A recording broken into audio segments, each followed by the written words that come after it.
जय भोले।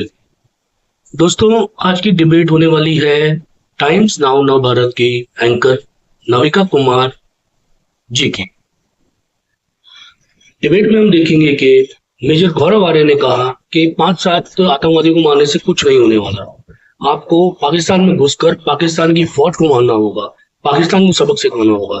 और बीजेपी के प्रवक्ता अजय आलोक जी ने तो यहाँ तक कह दिया कि राहुल गांधी और रॉबर्ट वाड्रा का दिमाग एक जैसा ही है। उन्होंने कहा कि पूरे गांधी परिवार का दिमाग राहुल गांधी के जितना ही है, उनका आईक्यू लेवल सबका एक बराबर ही है। रॉबर्ट वाड्रा ने जो अभी स्टेटमेंट दी है उसके लिए अजय आलोक जी ने उनको ऐसा बोला। तो चलिए दोस्तों, बिना समय गंवाए शुरू करते हैं आज की डिबेट।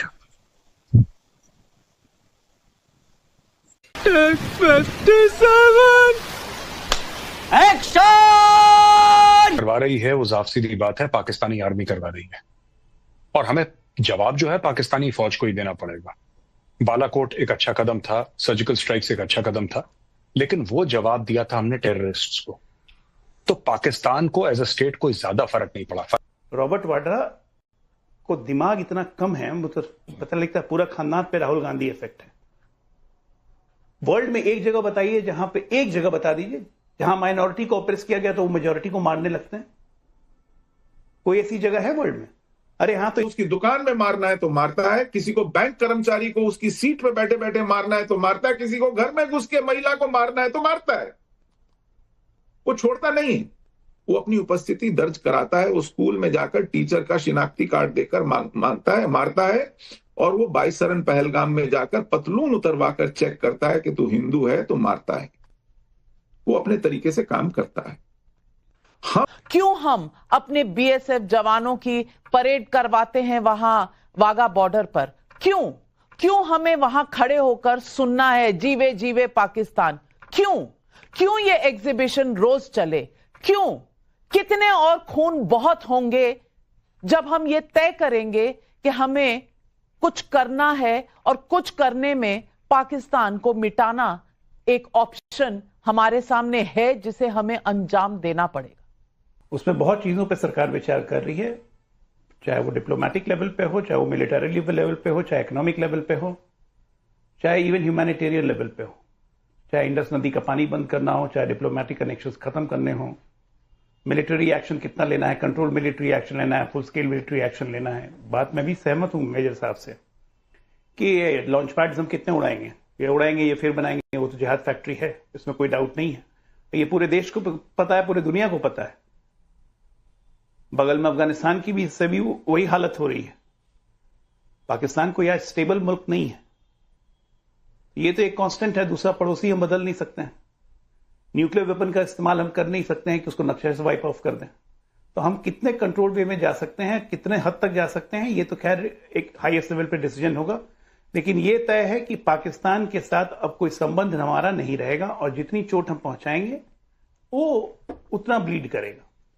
मेरी चिंता यहां पाकिस्तान से नहीं है, मेरी चिंता यहां पाकिस्तान से, वो तो रजिस्टर्ड एनिमी है हमारा, वो करते रहेगा, हमको उसको जवाब देना है, हम उसे मारते रहेंगे। ज्यादा चिंता अपने घर के लोगों से लेके होती है। देखिए, इसको टेररिस्ट स्ट्राइक मत कहिए आप, ये टेररिस्ट स्ट्राइक है ही नहीं, ये बिल्कुल एथनिक क्लिंजिंग करने की कोशिश की गई है, जो मुर्शिदाबाद में की गई थी और वही आज यहां पे की गई है।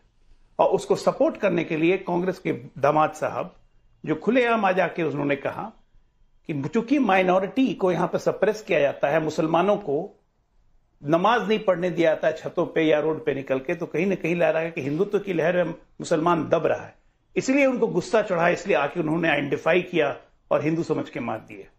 एक्सप्लेनेशन देखिए इनका। रॉबर्ट वाड्रा को दिमाग इतना कम है, मुझे पता लगता है पूरा खानदान पे राहुल गांधी इफेक्ट है। वर्ल्ड में एक जगह बताइए, जहां पे एक जगह बता दीजिए जहां माइनॉरिटी को ऑप्रेस किया गया तो वो मेजॉरिटी को मारने लगते हैं।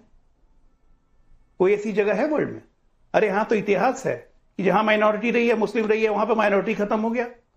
जहां क्रिश्चियन रहे, माइनॉरिटी रही है, वहां पे माइनॉरिटी खत्म हो गया। अकेला हिंदुस्तान में माइनॉरिटी फ्लरिश कर रहा है। और ये लॉजिक जितने की माइनॉरिटी को क्रश किया जा रहा है। और माइनॉरिटी नहीं है यहां पे, जैन नहीं है, बुद्ध नहीं है, सिख नहीं है। उनको किसने क्रश किया? सिख को भी तो क्रश किया कांग्रेस पार्टी ने ही। बात तो सही है। रॉबर्ट वाड्रा को ये नहीं पता है फोर्स स्टेरिलाइजेशन मुसलमानों का किसने किया था? संजय गांधी ने किया। भागलपुर राइट्स का ऑर्डर किसने दिया? राजीव गांधी ने दिया था या नहीं? अरे ये रेडिकल इस्लामिस्ट को बढ़ावा देने में सबसे बड़ा हाथ अगर किसी का है तो सोनिया गांधी का है।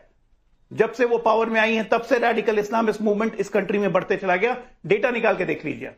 अरे बाप रे, ये तो धोती खोल रहा है। आलोक जी, मुर्शिदाबाद से, ममता बनर्जी से, सोनिया गांधी से अगर आप इस कल के वाक्य को कंपेयर करेंगे तो कहीं आप पाकिस्तान को विंडो दे रहे हैं?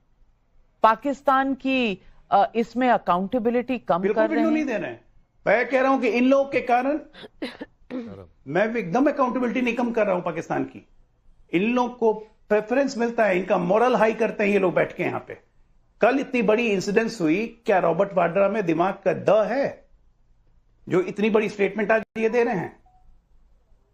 इससे मोरल किसका बढ़ेगा? ऐसे ऐसे स्टेटमेंट से, रॉबर्ट वाड्रा के स्टेटमेंट से अगर पूरा पाकिस्तान फॉरेन पॉलिसी चल रहा है, सुशील पंडित, क्या हम इस बात को माने कि रॉबर्ट वाड्रा की वजह से ये सब हो रहा है? देखिए, इस देश ने लगातार 3 जनादेश दिए हैं एक सशक्त सरकार, एक सशक्त प्रधानमंत्री को।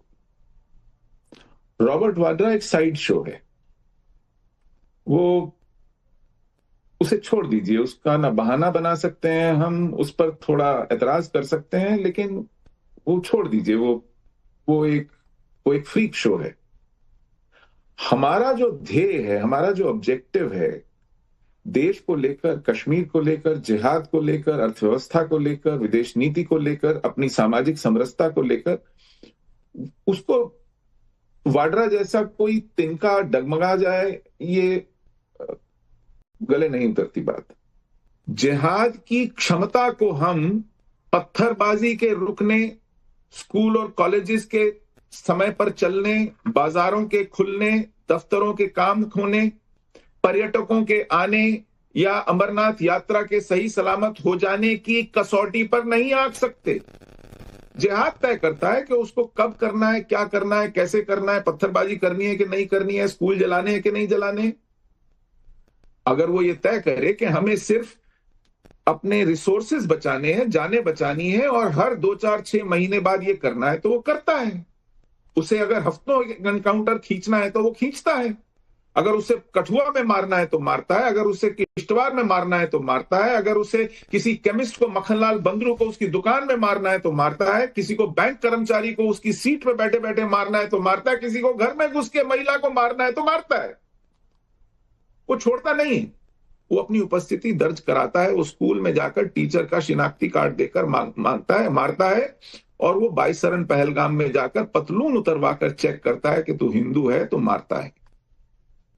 ये तय करना पड़ेगा, जो हम रिएक्ट करते हैं ये रिएक्ट करते रहें, इंतजार करें कि कब हमला हो और फिर कर हम इनको ढूंढने जाएं और मारें, या हम प्रोएक्टिव रहें और हमारा रिएक्शन भी क्या इनकी कमर तोड़ने के लिए है, इनका जबड़ा उखाड़ने के लिए है, या देश के गुस्से को शांत करने के लिए है, उबलते हुए खून पर कुछ छींटे डालने के लिए है, ताकि लोग थोड़ा नरम हो जाएं।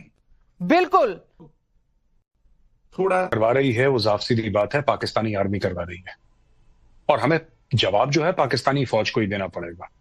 बालाकोट एक अच्छा कदम था, सर्जिकल स्ट्राइक्स एक अच्छा कदम था, लेकिन वो जवाब दिया था हमने टेररिस्ट्स को। तो पाकिस्तान को एज अ स्टेट कोई ज्यादा फर्क नहीं पड़ा। फर्क पड़ा, मैं ये नहीं कहता कि बिल्कुल नहीं पड़ा, लेकिन ज्यादा नहीं फर्क, क्योंकि जो जनरल्स प्लान कर रहे हैं, जो ये सारी चीजें प्लान कर रहे हैं, उनके लिए आतंकवादी एक डिस्पोजेबल एसेट है। आपने आतंकवादी लाए, आपने उनको भेजा, वो तो मरने के लिए आए हैं। अब देखिए, जो 3, 4, 5 आतंकवादी थे इसमें शामिल, जिन्होंने ये 27 लोगों की जानें ली हैं, आर्मी उनको मार देगी 1, 2, 3, 4, 5, 6, 7 दिनों में। वो कहीं नहीं जाएंगे, वो मर जाएंगे। अच्छा होगा क्या इससे? पाकिस्तान और भेज देगा, और वो टेरेन ऐसा है कि वहां पे आप 5 लाख फौज और डाल लें, फिर भी वहां से जगह आ जाएगी निकलने, अंदर घुसने की। माउंटेन के टेरेन में आप कितने भी लोग डालें, कोई ज्यादा फर्क नहीं पड़ता। हाँ, वहां पे 3 टियर की एंटी इन्फिल्ट्रेशन ग्रिड लगा रखी है, लेकिन माउंटेन्स में होता है, such is the nature of mountains anyway. Basic बात यह है कि जब तक आप पाकिस्तानी आर्मी को पनिश नहीं करेंगे, जब तक आप पाकिस्तानी फौज को आप पनिश नहीं करेंगे, उसको सजा नहीं देंगे, ये मामला नहीं रुकने वाला, ये नहीं रुकेगा। आप मार दीजिए, आप 10,000 लश्कर तैयबा वाले मार दीजिए, ये फिर शुरू कर देंगे 6 महीने के बाद। जब तक पाकिस्तानी फौज की लाशें नहीं गिरेंगी तब तक कुछ नहीं होने वाला नाविका। ये जो एंटी टेररिस्ट ऑपरेशन है हम आज से कर रहे हैं, ये अर्ली 90s से हुआ है, ये अर्ली 90s से, यानी कि इसको 30 साल से ऊपर हो गए। हम 30 साल से ऊपर से आतंकवादी मार रहे हैं। 100 मारते हैं फिर 100 आ जाते हैं, 100 मारते हैं फिर आ जाते हैं, ये रोज। एक जमाने में 2000 मारते थे, 2000 आते थे, 1000 मारते 1000, 500, अब 100 मार रहे हैं, 100 आ रहे हैं, और ये लगातार आते चले जाएंगे, क्योंकि 30,000 मदरसे पाकिस्तान के अंदर है रजिस्टर्ड 30,000 मदरसे हैं, और उतने ही अनरजिस्टर्ड मदरसे हैं। अगर एक मदरसा एक साल में एक जिहादी भेजता है, ये अगले 100 साल तक हमारे साथ जिहाद लड़ सकते हैं। तो जिहाद की फैक्ट्री चलाता कौन है? जनरल आसिम मुनीर चलाता है। अगर आप सरकार, कोई, मुझे नहीं पता सरकार क्या करने वाली है, because I am not privy to such things, और वो हाईएस्ट लेवल पे डिसीजन होगा, लेकिन जब तक सरकार डायरेक्टली पाकिस्तान आर्मी को चोट नहीं पहुंचाएगी, पाकिस्तान आर्मी के खिलाफ एक्शन नहीं लेगी, ये फिर वही ढाक के 3 पात, ये 6 महीने बाद फिर ये सील होने वाली है। You have to take action against the Pakistani army.